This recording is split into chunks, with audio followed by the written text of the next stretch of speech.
go. Hi, everyone. Cheryl Hickerson with Females in Finance. I see some faces I know. I see some faces I don't know. All of it makes me happy. I'm so glad you're here.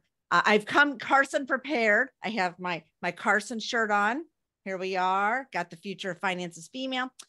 If you have not read their State of Women in Wealth Management, please, please, please make this a priority. If you go to femalesandfinance.com and drop down where it says our beautiful sponsors, you're going to see Carson Group and Carson Coaching. Please click that button. On that page, you can download this for yourself. Okay, it can be very sobering to read. Okay, so I just want to be very clear. Like, this is not a comic book. This is not going to be like that kind of fun, but it is going to be very eye-opening to where we're at. I have my Carson water. I think I'm out of swag. So with that, we have some Carson friends here today that I have to tell you, I stalked. That's a true story. Because if I heard Sarah Cain's name one more time at one more event, like, have you met Sarah Cain? Have you met Sarah Cain? Then Jessica happened upon me because of Christina Weebelt Smith. I'm standing in line with her, checking into a hotel, and she's talking all about Jessica.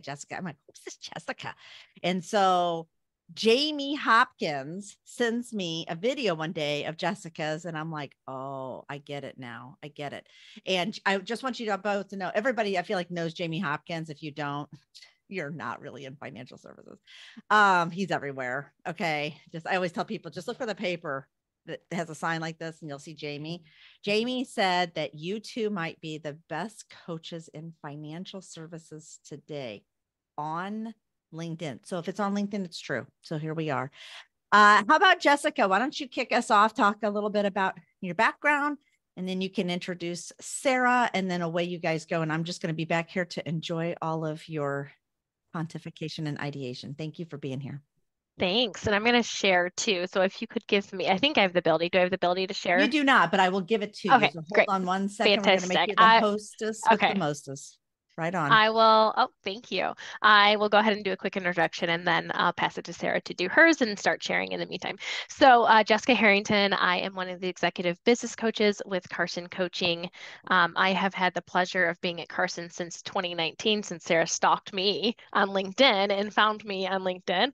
I wasn't looking for a job, but she said, we got to have a conversation. So we did, and here I am. Best decision I ever made. Prior to that, I was in the broker dealer space, helping people mainly in practice management. I also ran the mentor program there. I'm licensed. I am a professional certified coach, master's degree in leadership and organizational development, probably a lot of other fun things, Colby certified. And yeah, that's pretty much it. I feel like my passion right now has really been rooted in working with female advisors. And so I'm just so happy to be here and sharing this space with you. I just got back from a group or an event last week in New York with American College, and that was fantastic. So yeah, just really energized to be here and excited for our discussion today. Sarah, I'll kick it back to you for your introduction. Awesome. Hello, everyone. So excited to be here. I am Sarah. I've been with Carson since 2016. And yes, I did stalk Jessica to get her to join us. I always tell people, if you want to get great talent, you're going to have to do some work and go out and find them and then recruit them really hard. So before Carson, I was COO at a hybrid wealth management firm here in Kansas City, where I'm at. And let's see, I did that for a while, realized I love coaching some friends who were entrepreneurs, went out, got my coaching certification. Then an opportunity at Carson came up to be an executive business coach, did that for a little bit, and then stepped into this role where I lead the coach team. So I'm very honored to lead what I think is the best coaching team in the whole industry. Might be a little biased, but pretty sure. And then I do work with a handful of advisors on the side. My passion and kind of my niche is working with purpose-driven entrepreneurs and advisors. So people who want to use business as a force for good in the world. So with that, I will kick it back over to Jessica to get us started on reasons we're all underliving our potential. Thanks, Sarah. And I do have to say that Sarah's a fantastic manager and leader. I've been so blessed to have great ones in financial services, and she's been fantastic. So if you ever need tips, she's a great resource for that too. Okay, so today we're going to open up with this quote. The state of your life right now is the result of the habits and beliefs that you have been practicing each day, right? Whether they're good, bad, ugly, in between, we're the result of our habits and our actions. So part of why we're not maybe living to our fullest potential is that we're probably overwhelming ourselves with stress and strain. A lot of you, I imagine here, are high performers. High performers are not the ones to raise their hand and say, help, I need help. No, they're the ones to overdo it and continue to set the bar higher and higher, even though the bar may need to be set much lower than what is with what they're doing for themselves. So we want to step back and talk about some tips and ways in which we can maybe better get to the root of living to our full potential, being a little bit kinder to ourselves, developing some really great habits, etc. So we're going to focus on habits, beliefs, and resilience today. You have to excuse me, I'm a little stuffed up. And disclaimer, obviously we're not going to be naive and think that, we hold the power to control all. We're going to focus on the things that we can control, know when to let go and release of the things that we cannot control. So yes, we know that there's barriers, but we also know that we have a lot within our power as well. We are mighty powerful beings. Sarah, anytime you want to jump in, feel free if you have anything to add, but I'll just keep going. So I wanted to share this quote with you. Watch your thoughts, they become your words. Watch your words, they become your actions. Watch your actions, they become your habits. Watch your habits, they become your character. Watch your character, it becomes your destiny. And so good or bad, we all have them, right? Our brains are actually truly habit making machines. They thrive on making habits because it becomes much easier for us to function and live when we have these set of habits, good or bad, in order to move forward and make the most out of our energy, the batteries that we each have. And the interesting about habits, I don't know, anyone have an idea of how long it takes to create a habit? Anything you've heard? You can chat it in or just I come feel like off mute. 21 days or Yeah. What else? Katie. 6 weeks. Yeah.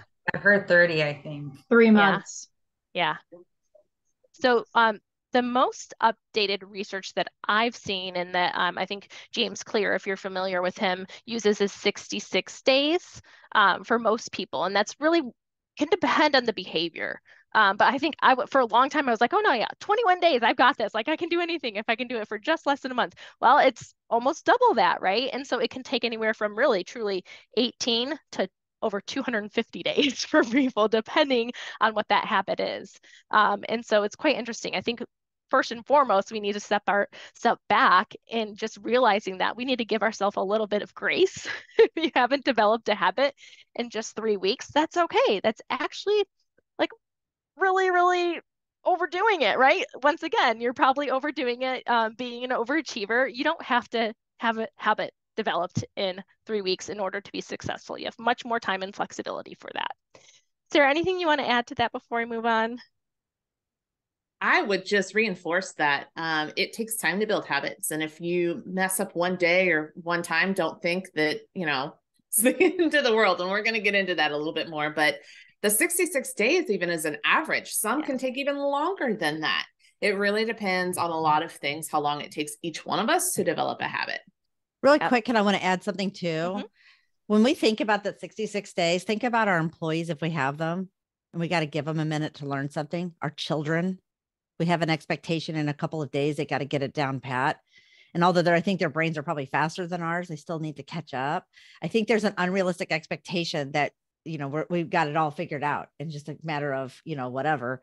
Type A talking here, friends. I'm pointing the finger at me. But I can tell you as a mother of 5, I put very unrealistic expectations on my children. That's one of my biggest regrets. I kept thinking that they should have turned around something faster, and they just simply couldn't. And they felt like they were letting me down when actually I was letting them down because I didn't understand how our brain works. So I just wanted to kind of add that, because it's not just about us. It's about how we also leave that mark on somebody else too. Yeah, absolutely. And your clients too, right?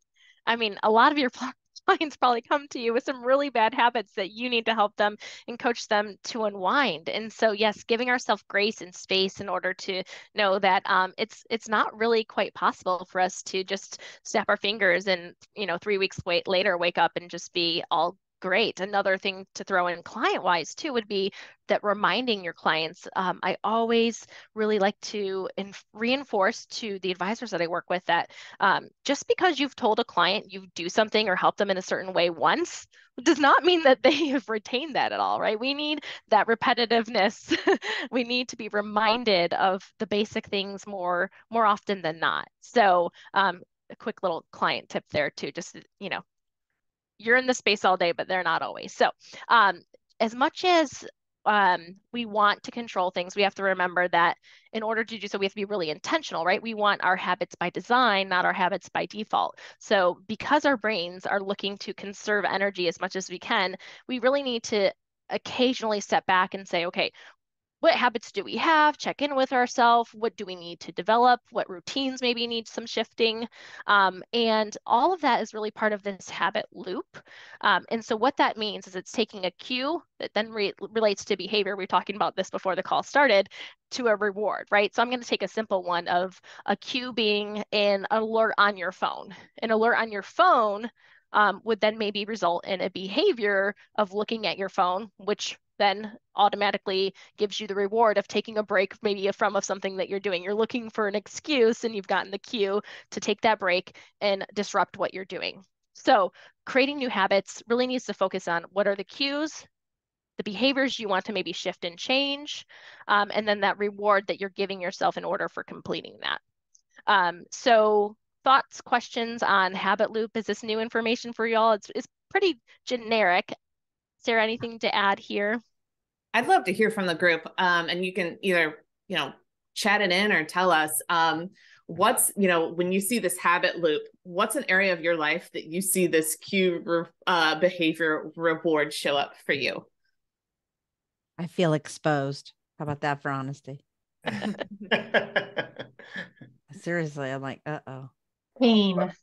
Well, Jessica, I can tell you from our standpoint, we keep on doing these initiatives at my firm and they keep on dropping off like 40 days out, and we're just not consistently continuing this loop. So that's good information that we really have to give things 60 days plus to really get them to be habit forming. Yeah, absolutely. I can tell you that sorry, go ahead. No, go, Mary, you're fine. I was going to say that for the cue behavior reward cycle, I see that all the time, especially when a family member interrupts your work or, someone else comes in and you're like, oh, they have something that's more important and I have to address that right now. And it interrupts the continuity of your work. And then you have to come back and say, where was I, and start again. And that's really, I find that's really challenging. It's really hard to balance those two things. Yeah, a lot of it has to do with your relationship to that response or behavior, right? Some people may not have the type of relationship with a distraction that is can throw them off as much as maybe you and I, Mary, because I'm the same way. I used to, when I felt like I lived at work in a cube. I would have a Godzilla on my desk to tell people that I was in hard work mode and not to bug me unless it was really important, because I would just oh, I'm too nice of a person. I can't not talk to you and do whatever. You really have to have those boundaries. And so other people might not feel that way, but yeah, it's your relationship to that behavior that's particularly interesting. And the thing that we need to shift, right? We were talking earlier before the call about the gray matter in the brain and needing to make actual those changes and shifts happen in order for you to really develop that new relationship with that behavior and reward based on the cue. What else pops up? I think, was it Dominic? You had something? Mm-hmm. Well, I'll give a little teaser if you all need to show up again at 4:00 for Tuesday topic, but it's what all started it is I made sure between 8 and 8:30 I was getting on LinkedIn every day, and now that started April 1st. And if I don't do it one day, I'm actually upset. Yeah. That's great. You've done it. You've developed that habit. And habits the cue can be something as an alarm or a time or something like that. It doesn't have to be, it can be something you create. It doesn't have to be something organic that happens. I What think else comes? I think Courtney put something in the chat box that's so profound about pain, that when she would feel the pain, then she would want the sugar. And I have to tell you, Courtney, I really feel that deeply. I had foot surgery in December of 2021 that I am still recovering from. Like, it's still not right. So my feet hurt. And every time my feet hurt, I do that. I feel like I go to get something that tastes good to kind of get rid of, but it's totally counterproductive, right? Because I'm putting more weight on me now that my feet are like, girl, let's stop. Okay. Let's back that off. So I really appreciate the honesty of that. Thank you. I think that's also a really good segue into, there's a great podcast called We Can Do Hard Things with Glennon Doyle. I don't know if any of this, but one of their really early episodes talked about easy buttons. So like the Staples easy button, that was easy. So there's things like food or doom scrolling on your phone or things that are an easy, or shopping, that's like an easy dopamine fix to your current problem, but it might not serve you in the long run. And they did a whole episode on moving yourself from those habits to habits that are more fulfilling to you in the long run, even if they don't feel great in the moment. And trying to change this cycle, because once you're in this cycle, it's so hard to get out. It is. Your brain loves it. It's like, okay, it's easy. I know what to do. I don't have to think. I can do all the other things. So yeah. And speaking of segues, great segue into our habit tips there with some of the things that you just mentioned. So, there's a lot of research. There's a lot of information. We like to kind of keep it simple. So we're going to share 3 areas that we want you to consider taking some actions. We're starting with habits, and then we're going to go on further, but we'll make a reminder at the end too. So don't feel like you have to capture it all right now. You can be present and listen and share. So one of the first things when it comes to habits is really making sure that your alignment with your habits is truly ingrained with whatever your goal may be, right? And so how are your habits right now affecting your goals? What needs to shift? Another aspect, which Katie, you referred to, is making not doing so much, right? So what the research that I've been really paying attention to is that you should really be only focusing on one major change at a time. You cannot focus on more than that. So, when we come out of the new year and we have a list of resolutions, and then March 14th rolls around, and like, oh shoot, where was I on all of those things? Keep it simple. Give yourself some grace and space, and just really focus on one major thing at a time, right? There's a lot of little parts that move along with it, and that alone is complicated enough. So shrink them, right? The less, the better. And when you think about those goals too, let's say, again, Katie, you were making a great point earlier when you were talking about fitness goals, and maybe associating that with maybe not necessarily like scale goals and things, but if your goal is to maybe start walking, 10,000 steps a day, the baby goal in front of that, the very next thing is looking at what you're doing on average now, and then maybe just increasing that by 1,000, right? So if right now I'm averaging, we'll say 3,000 steps, the very next thing to look at was maybe just be increasing the goal into 4,000 or 5,000 steps. And then once you win that goal, then it'll be easier and easier to continue to level up and move up the scale from there. And then when it comes to stacking, has anyone ever heard of stacking goals before? You'll do that? Yeah. So stacking is a great way to make it really simple, right? Easy for your brain. So stacking can really mean, I guess the basis is after I blank, then I will blank. So after I brush my teeth, I will use my eye cream. Like something as simple as that, right? If you're wanting to make sure that you're like staying more in tune with your skincare routine or whatever that may be. Or after I brush my teeth, I will repeat a positive affirmation for the day. After I eat my lunch, I am going to call someone I care about or send someone I care about a message to let them know that I'm thinking about them. So those are all simple ways in which you can stack your goals together in those habits to make it really easy just to follow up on one another. Questions, thoughts, and yeah. Jessica, I was going to share goal stacking or habit stacking can be so powerful. One of them that I worked on, I really wanted to work on daily kind of meditation and spiritual practice. And for me to make that happen, I had to find something I do every day. So the thing that I do every day is my morning routine. I get up, I let the dogs out, I feed the cats, make my coffee, and then I sit down and I drink my coffee. And I was like, when I drink my coffee, after that, I will meditate. And it's been so, so powerful because I stick with that. I drink my coffee every single day. So just something that small, think about what you do every day, can be really, really powerful. I love that. I'm going to steal that because I like to drink coffee too, but I don't like coffee really hot in the morning. I don't know. I like it to be like room temperature so I could meditate before I drink my coffee, right? Get the coffee out, get it all ready, and then meditate. I like that, Sarah. Yeah, make it nice and simple. Include it in things that you're already doing.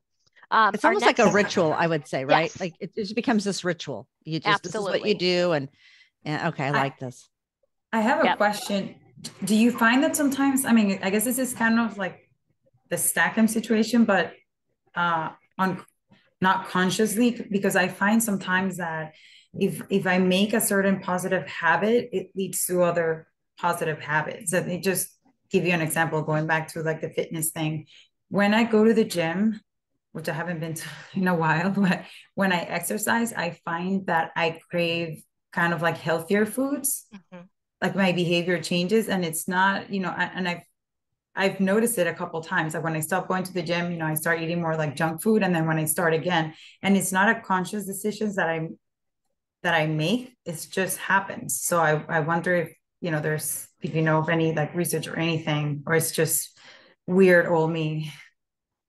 That's actually called a keystone habit. They have done a lot of research on those. And a keystone habit is one that makes all other good habits easier. So love that, Karina. I think that is really powerful. So if you want to make the most powerful habit for yourself, pick one that's going to be a keystone habit for you, whether that's in your health, in your business, in your personal life. Find something that makes everything else easier. Yeah, I need to find a way to be able to make it a habit to go to sleep at a normal time. And that's another really good one, right? And look, Katie, do you have a tip for her? Like maybe something popped up there. I saw that. Okay.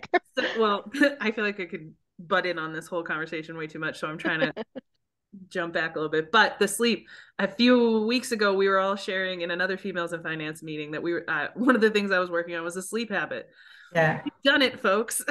Oh, really? So we noticed that every night around about an hour before we went to bed, we would pick a comfort show minus Ted Lasso that we both like, and we would watch it on the couch before bed and then go do our night routine. And we were getting to bed pretty late. So all we did because again, we were already doing that, we moved that to watching it in bed so that when we got sleepy, we were already in bed, and we made our like get in bed time 10 p.m.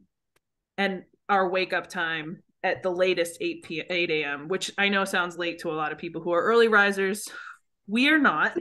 And she works in retail, so her hours are wild. So I now wake up for the first time in my life naturally at 8 a.m. That's amazing. And it's like it, I think you have to find what works for you, right? Like for me personally, watching TV in bed is not a great choice. But I love that you explored and experiment in doing things differently, because that's what it's all about. We're not all the same. Our responses to the different cues aren't all the same. And I think a lot of times we're told turn X off before bed and do this. You have to experiment and find out really what works for you. Also, I'm pretty sure Ted Lasso. I'm sorry. I was going to say the trick is it's not a show. It's not new. Okay, nice. I like that. Right. So you're not super engaged. Right. And you're both on the same page too. I find that sometimes last night it was like 1 a.m. I was like, are we going to sleep anytime soon? He's like working on the computer with the light. And he's like, I don't see you sleeping. And I'm like, well, I can't sleep with all the lights on and you're on the computer. Like I need to be pushed to sleep.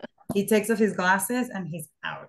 So I need to find something like you, like we're both on the same page and that I can make that a habit. And just like quality eye mask.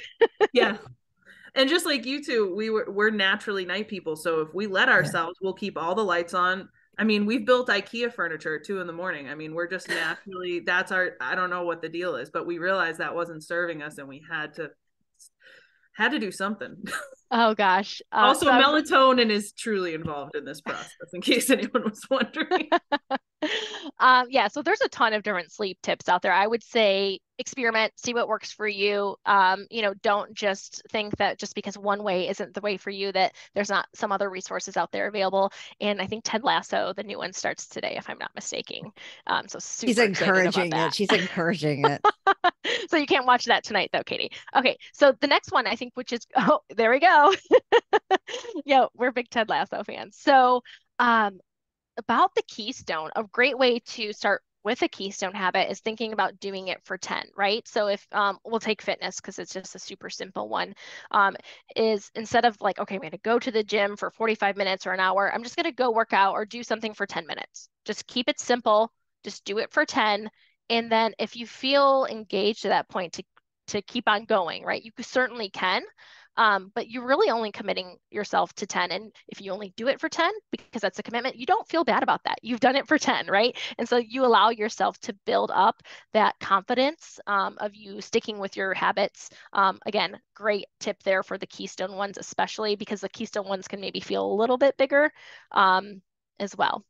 And then preparing the path. So really, this is about making things so silly easy for you that you have much less in your way of actually going forth with the commitment. So the fitness one again, having your shoes and your workout things ready, having it in the car with you, having, healthy snacks available and ready already for you in the fridge, doing things like that that just really make it so simple and easy for you.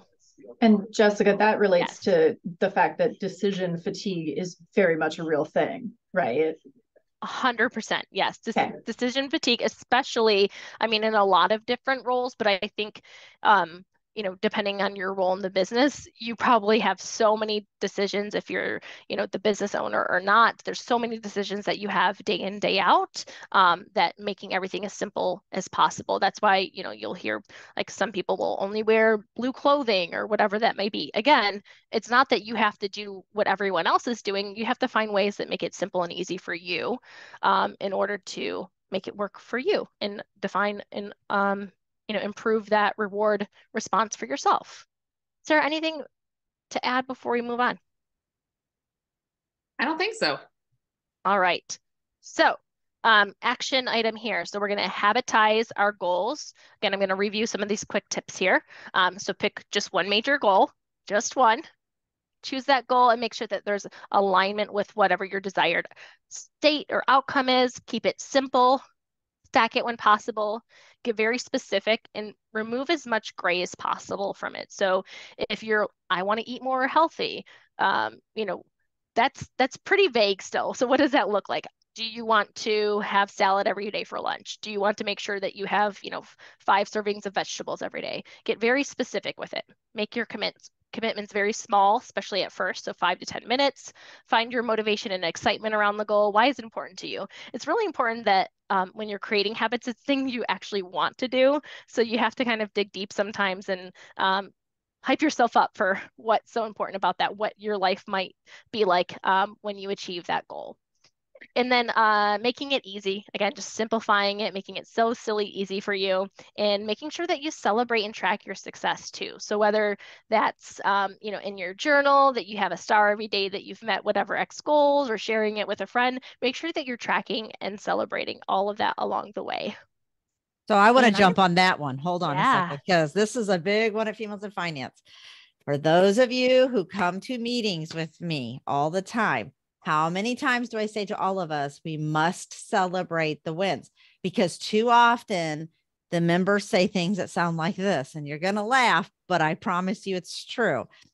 Well, this summer I'm going to write a book. I've already written 3, but I'm just going to get past that. And you're like, hold on a second. How did I know you 9 years and you wrote 3 books? Like, where was that? When did that happen? And they're like, I just did it last summer. And it's like, because they're not taking the time to go. And I've watched people that I love dearly. I get to pick on Jamie because we grew up in this business together. He celebrates his books, and he should, as he should. And we celebrate with him, right? But yet so many are doing the same thing. And then next, moving on, instead of sitting in and saying, wow, look, I did this thing. And then I think it's almost a misuse of friends. It's like almost abusing your friends when you don't tell some people so we can celebrate with you. because I love people and I want to cheer them on. If Jack did something, I'm going to be like, yeah, I'm going to be the first person up there to hype her up. And I really want to make it known that that's one of the things I'm super sensitive to, because for too many years I sat and I did amazing things and I never told anybody. And then so nobody knew I did amazing things. I want to know that you did it so I can celebrate as your friend. But if I did it too, I need to say it as well. So I think that's really important what you said, Jessica. I want to share a favorite tip as it relates to celebrating. It is to schedule a monthly success celebration. It can be with your partner, it can be with your friends, but you have it on the books and y'all keep a list of your successes for the month, big or small. And then you just get together and you celebrate them. I love it. Maybe we should do that at Females in Finance. Yes. Yeah. I love celebrating people. I'm like, I if I could honestly, I love what we do, but I love seeing all of the successes of the things that you do. And that's why I try to be a cheerleader, as Jack said, or I try to be a hype person, because I think it's really important. But setting that stage of, hey, we're coming here and all we're going to talk about is all the good stuff. And I think that's amazing. I love that, Sarah. Ooh, I love that. Yeah, we start our meetings off. Yeah, we start our meetings off with professional and personal good news. We also, for our emerging advisor program, start off with good news each time, and it just sets an amazing tone to keep that in front of you as a regular part of your routine. All right, I'm going to turn it over to Sarah to lead us down the path of beliefs. All right. So we're going to talk about beliefs, that second part of the equation that the quote at the beginning talked about. Where we are today is a result of our habits and our beliefs. So if you can go to the next slide, Jessica. A belief is an acceptance that a statement is true or that something exists. Here's the thing. We all have beliefs about ourselves, about the people around us, about our employees, about the world, about how things work. And we've picked those up along the way. We were not born with these beliefs. They could be true. They could not be true. They're a belief, right? And they could be empowering beliefs. They can be limiting beliefs. So if you want to go to the next slide, Jessica. I put together some examples of beliefs that I hear on a regular basis, just so that we can talk a little bit about them. I can always figure out what to do. That's a belief about ourselves, right? That's an empowering belief. On the other hand, if I'm talking to someone and they say, well, I have my Series 7 tests coming up and I'm really worried about it because I'm not a good test taker. Is that true? That's a belief you have about yourself. That's a limiting belief, right? That kind of self-talk is a whole loop in your brain, right? That negative self-talk that we'll get to in a second. I hear this a lot. Clients don't understand the benefits of financial planning. Where's the one of compliance? Compliance is nothing but a roadblock. I also hear that a lot. That's also a belief, often a limiting one. Right. So these are all examples of beliefs. So what I would love to hear from you is, what is an empowering belief you hold about yourself?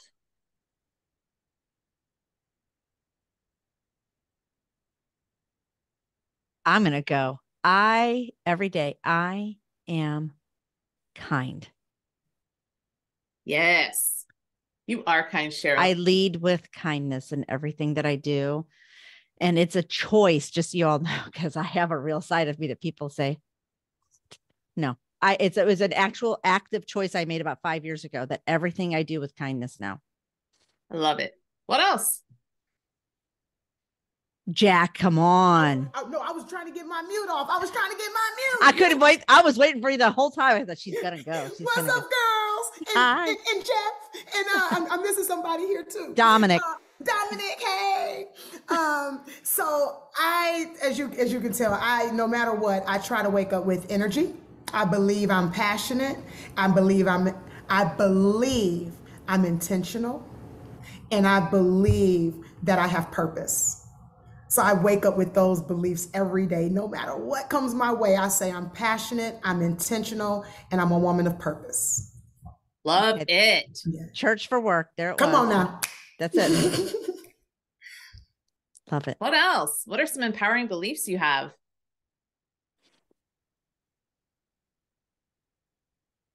What are you good at? Come on. I don't want to go after. I don't want to go after her.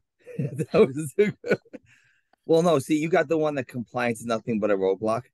I believe compliance is a wall I knocked through, like the remember the big jar drink in the 80s? Kool-Aid Man. The Kool-Aid Man, yeah. Yeah, I don't believe I push compliance to the limit numerous times a month, if not more. I love it. Claire says, failing won't kill me. I always bounce back. That is awesome. Awesome, awesome. All right, so these are some beliefs. And then Jessica, if you will move to the next one. I want to talk to you about self-talk. Beliefs, as I mentioned, we're not born with them. We pick them up over time, and we tend to pick them up from people in positions of authority to us. So that could be our parents, it could be older siblings, it could be a boss, it can be teachers. And often people are kind of planting beliefs in us and not even realizing that they're doing so. So one of the things that I like to share about myself, a limiting belief that I found, was I always believed that I was not creative, because I was taught that creative people are great artists. They are good at drawing and painting and doing all of that. And that's just not a natural talent of mine. So I believe I was not creative, which means I also steered away from things like marketing classes in college and anything that would require creativity, right? And that's really held me back. But one day I found, you know what? I actually am creative. I love to write. I'm good at writing. I love building things. I'm good at building things. All of that is creativity. What that gets back to in self-talk is how often would I tell myself, I'm not going to do that. I'm not going to take that class because I'm not creative, right? Or on a daily basis, we something goes wrong for us and we're like, man, I always mess up stuff like that, right? That kind of self-talk happens so often every day. And what that does is it reinforces those beliefs that are holding you back. Flip side, positive self-talk about ourselves can also reinforce those great beliefs about ourselves, right? Those empowering beliefs. So I really want us all to watch our self-talk over the next 24 hours. What do you say to yourself? I'm really good at this, or I'm really bad at this, right? This is hard, or this is easy for me. And if you catch yourself with negative self-talk, interrupt it, right? So if I say, oh man, always terrible on these networking calls, I'm just never any good at them, I'm going to stop myself and I'm going to say, that's not true. I'm very good at these. I enjoy talking to people. Whatever I want to be true, that's what I'm going to interrupt it with. Shouldn't we do that for at least 60 days? 66 at least. 66. At least 66. But I want you to focus on it for at least 24 hours. Now, I have heard some people put a rubber band or something around your wrist and snap yourself anytime you catch that negative self-talk. It happens so much. All right.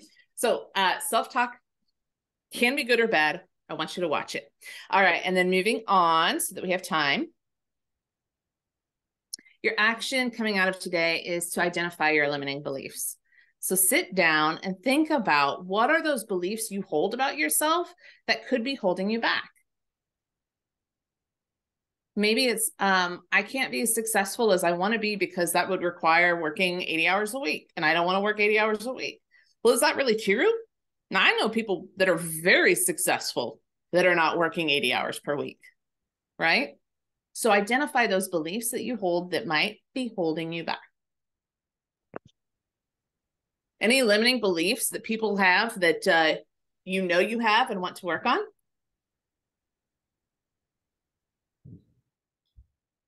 Oh, go, Jack. I was just about to jump in here for a second. You know, Sarah, that's my coach. So she has to check me on this all the time. But I would say I had a limiting belief recently that I had to overcome. And it was actually, I kept telling myself that, and forgive me, men on the line, but I kept telling myself that I don't think men want to work with me. And and what I mean is as either an advisor or as a client, because I keep attracting women, and like 99% of my clients right now are women, and 100% of my team is women. And I'm just like, maybe I'm not good enough for men. And I literally was having these limiting beliefs in my head. And then it literally just had to hit me coming into Women's History Month that I'm okay, and I had to just kind of break that sort of limiting belief, because maybe that limiting belief was not allowing me to attract, the type of men to our business model, to our, client roster. But I literally had limiting beliefs that, perhaps we just weren't, as women, maybe we weren't attracting them for whatever reason. So I'll pause there. I have a really quick question before we go to Karina, but how many of you know Jack or have seen her stuff? Raise your hand for a second. That's on video. Okay. Would anybody ever associate Jack Campbell with not enough, not limiting? I mean, that's just so foreign to me, Jack, as you said that. I literally sat here and was like, are you kidding me? Like that's how much we all love you. Obviously, you're just lovable, period. Mic drop. We could close out with that. But it is shocking to me, to be honest with you, because to hear that, and it's I just really appreciate you sharing that. That was very personal, and not one time in my life would I ever have thought that. And that's just a moment of vulnerability for you ladies. I struggled with that, and Sarah behind the scenes, she helps me overcome my limiting belief about sometimes not feeling like I am good enough. Yeah. Karina, you had your hand raised. Yes, and this is a little bit, I mean, it kind of like goes to what Jackie was saying. It's a little bit embarrassing because it's something that I've kind of struggled with all my life. But at the same time, I think that limiting belief has made me very resilient. So I guess, something good came out of it. But I've always kind of felt like, I mean, it sounds sad, but it's not, and it's not every aspect of my life, but it's almost like I'm not good enough, or I don't know enough, or it's always like, even my parents would be like, why are you putting so many expectations on yourself? Like, I remember when I was in college, if I would get an A-, then in my head, instead of being happy, my brother would be like throwing a party. Well, actually, he would probably do that if he passed. In my case, I'd be like, well, it's not an A, like it's still an A-. It could have been an A. If it was an 89, it could have been a 90. It's like, it's always like, it's not good enough. And I remember it kind of like, I was talking to my husband this week, and I was telling him something, and I said, oh, I'm really good at this, but it's almost like I said it out loud, almost to make myself believe that. And he turned to me and he's like, why do you do this all the time? Why? Like, my husband why does the do you same have thing, to, Karina. huh? My husband does the exact same thing. He's like, why are you convincing? Like, why do you feel like you have to convince me or yourself? Like, you're good at that. And I didn't realize that that's what I was doing, but it's always that. I mean, at the same time, sometimes if I feel like people can achieve certain things that maybe are a little harder for me, I find a way to do it. So that's why I said it's made me resilient, but I'm more conscious now because I see kind of like the same pattern with my son. Both my kids are incredibly smart, but the oldest, he believes that anything that he can achieve, everybody can achieve it. And he's achieved like amazing things. He's only 14. And whenever he makes a mistake, he feels like he's like the dumbest person in the world, even though it's something little. So I'm kind of like being more mindful because I don't want him to feel that way. And sometimes rationally, I know that it's not true, but I don't know why I kind of struggle with that. Like, I always feel, when I was in college too, I remember my senior year feeling like, oh my God, I feel like I should know more than I do. And here I was, graduating with honors, taking graduate level classes when I was an undergrad. Like, it's like, even if I overachieve, I always feel like it's not enough. Yeah. I would say some of the most common limiting beliefs that everyone I talk to has is some form of, I'm not blank enough. I'm not smart enough. I'm not good enough. I'm not lovable enough. So when you're looking at your own limiting beliefs, and this is kind of like, if you peel the layers back, right? it'll come back to something like that. I'm not blank enough. And that's where the real work starts, is changing that belief. And thank you so very much for sharing that, Karina. You're welcome. Yes, thank you. We're going to dive into resilience. So we all have challenges, whether it's professionally, emotionally, with our personal relationships. Growth is certainly not a linear thing, right? And it's not always easy. So it's really important that we step back and we talk a little bit about some of the prevention and things that we can do to create some of this resilience that we need. Because when it happens, how are we going to bounce back? Because the one thing we can guarantee is that it is going to happen. And so we only control so much, right? We're going to focus on the things that we can control. And really part of reaching our fullest potential is giving ourselves grace, right? Like Karina was just saying, is like her expectations for herself are so high. We have to understand and accept that we aren't always going to rise to the highest, to the top on everything that we do, that we're going to have challenges. And resilience is really about adapting to that and the ways in which we view the world, right? The ways in which we view ourselves, our self-talk, how we engage with the world. It's about how we surround ourselves with the quality of the resources and people, right? So surrounding ourselves with people who can help interrupt that self-talk that we have. It's about creating these specific ways and coping strategies that that we can use when we are facing rough times. And so let's talk a little bit further about some steps that you can take to create a little bit more self-compassion. So the first step would be telling yourself that what you are going through is difficult, right? You know what? This is hard. So right now I'm in the middle of buying a house and planning a wedding and a whole bunch of other things, and it is hard, and that is okay, right? You have to accept the fact that what you're going through is difficult, and that's perfectly fine. You can do hard things, right? We can do hard things. Second step here is reminding yourself that you're not alone. You have resources, you have people around you that care for you and want to hold you up and support you. And it's not just you, right? Other people are out there struggling with the same exact things. It's not a you thing. Third, give yourself some kindness. So pause, give yourself some kindness and space in those moments when you're feeling the overwhelm, when you have so much pressure. Be kind to yourself. I think it was mentioned in the chat of treating yourself as if you would treat your best friend, or treating yourself as you would treat, you know, your children, or you as a child. How would you as a child wanted to be treated if you were facing something? So all steps there. Sarah or Cheryl, I think you both came off mute. Did you want to add anything here?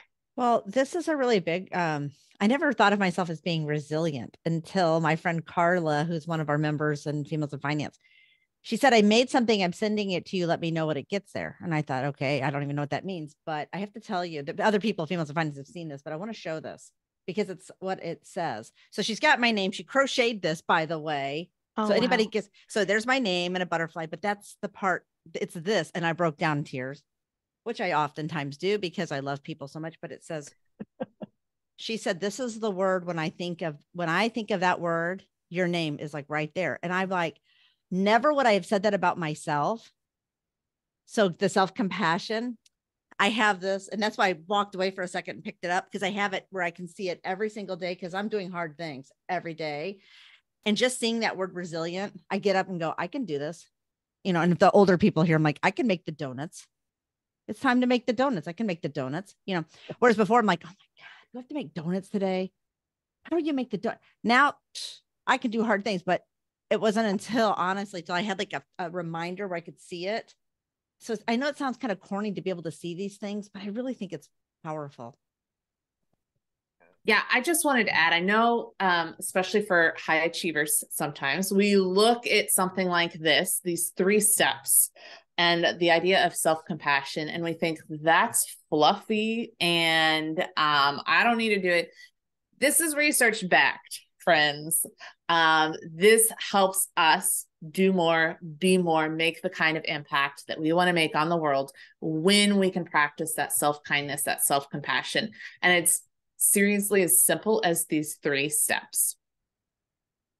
And I love it too. It's about you, but it's also about modeling it for other people, right? And I think that's a key here, is sharing that and modeling that. So let's talk about our resilience bank account. So really building this bank account means finding ways in which you can have relaxation, choice, psychological distance, and growth. So what are the best is to have all of these things together if you can find ways that you can reconnect and have this. You don't have to have them all, but it's a nice little recipe for resilience. One of mine that I like to do is generally, it's not always on Friday nights, but generally on Friday nights, we'll have a no phones night. And so it's relaxing. We put on the vinyl music, no TV, remove from like the distractions and all of that. And the growth part of it is I get to experience new music because my partner, he has a whole eclectic type of music interest that I don't have. And so I get to grow and learn and experience new types of things. So thinking about what are some ways that you can have something to calm you. And that's probably the most important part of this recipe is the relaxation part. And then what are things you actually want to do, not something you should do, and putting, something, taking yourself away from whatever might be, being troublesome or burdensome on you, and then making sure that it's something that you help find growth in. Maybe it's a skill or something that you enjoy and want to learn more in. Those are great ways to create that bank account. Here are some great deposits for you, things that might work well for you. What examples do you all have of ways in which you recharge and create that resilience? What comes to mind for you? Mabel, my dog right now. It's really renewed me. She's a lot of work, but I love that you got Pet Your Four-Legged Friend. She is so happy to lay with me at night and just sits there in her little tail. And I'll look at her and I can just look at her. And she goes, thump, thump, thump, thump, thump. Like nobody's more excited to see me than her. And it does refresh me. I love that. Dancing. Love it.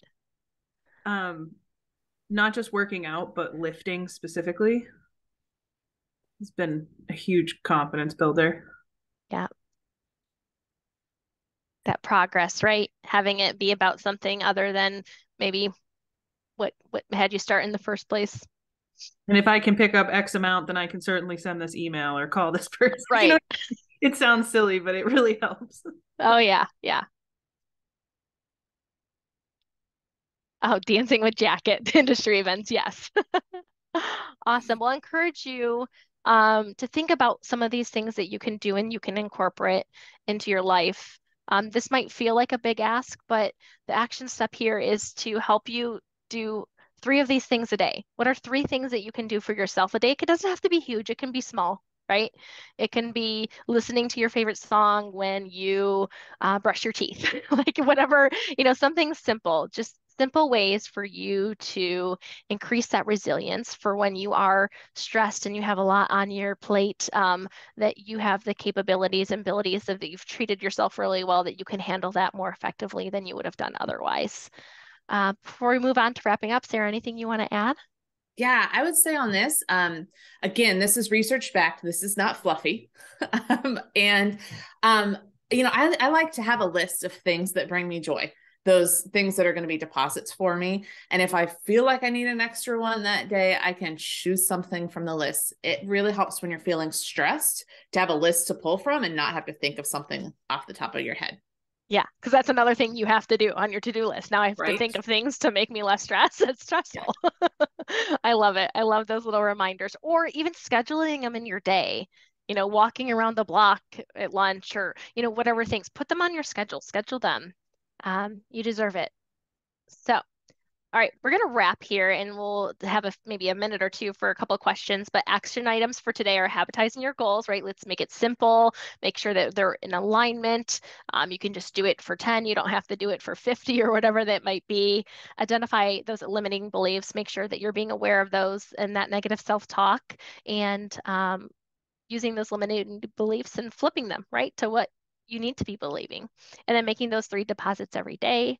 Some additional resources if you like some of this information, a lot of which we learned and pulled from Brain by Design. It's a great course. They have a whole course on happiness and habits and fear.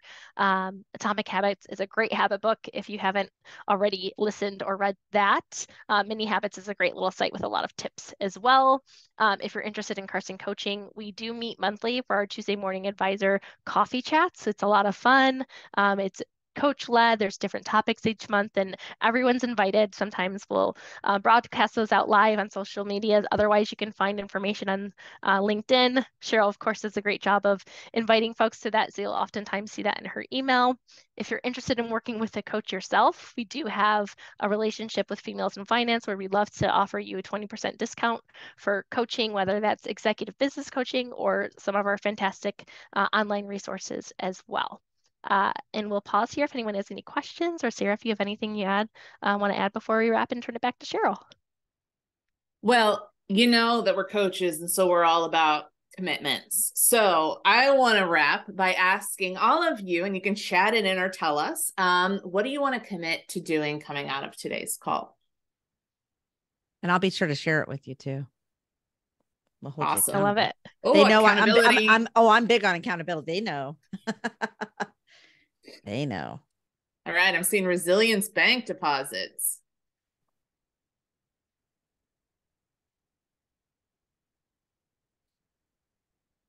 Making that list for sure. Yeah. The deposit list. Mm-hmm. Yeah. Make a list of what brings me joy. That's Laura Loney. 66 days. Yeah. Yep. I also at least. Identifying limiting beliefs. I think that's really important, at least for me, and then trying to flip them. Yeah. Because when you asked, I couldn't think of one, but I know I have lots of them. So, thanks. Yeah. And I have a tool that kind of a worksheet that walks you through what to do when you identify those limiting beliefs. So if anyone wants that, reach out to me. Happy to send it over to you. Super. I just heard everybody should be messaging Sarah. That's literally all I heard right there. Because we all do it. We all have them. Yeah. Oh, yeah. Yeah. Self-free Friday. I love it. Jeff, it's my most favorite thing. And we'll just call it sometimes. Can it be a no phones night? And we put it away for a couple hours. It's great. Yeah. Especially for me on Fridays, because my mind's still racing from the week and I have trouble disconnecting and getting back to just enjoying. So I think that's a great idea. Yeah.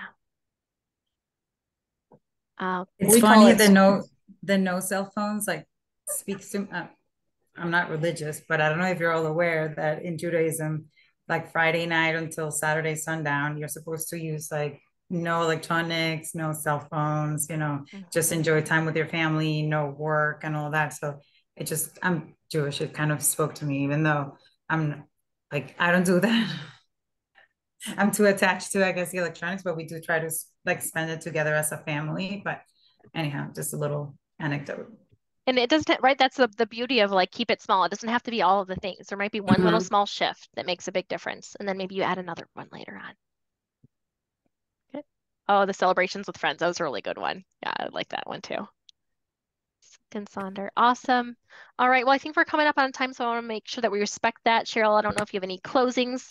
We'll turn it back to you. Thanks everyone so much for being here and participating. We just really value it so much. So thanks so much for showing up today. So now everybody gets to know why I hang out with y'all. There's no way possible that you can walk away from this going, I don't know. That was just I don't know. Stop. This is amazing.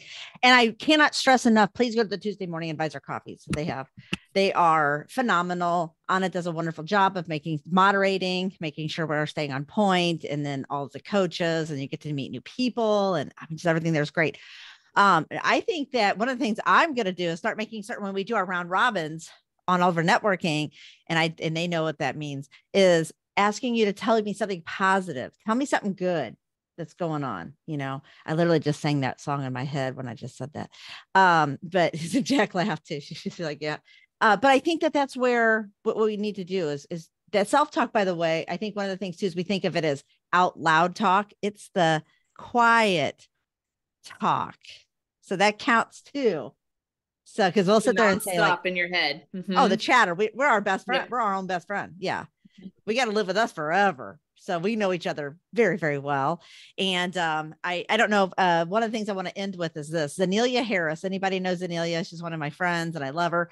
But she always says, if you should stand naked in front of a mirror and tell yourself, I love you every single day, because that person, that vessel got you where you are right now, alive, here, enjoying the day, breathing in air, and you better thank that person for getting you here. So I think that's a good way to end on this. Sarah, Jessica, you guys are amazing human beings, coaches, Carson advocates, and sponsors for us too. We can't do this work without your support. So I appreciate that. We'll make certain everybody gets a replay, because you're going to be like, what did they say? We got you. We got that covered. With that, good to see your faces today, friends. And please come back at 3 p.m. Central to catch Dominic's talk on social media. So take care of yourselves. Bye now. Thanks, everyone. Thank you. Bye now.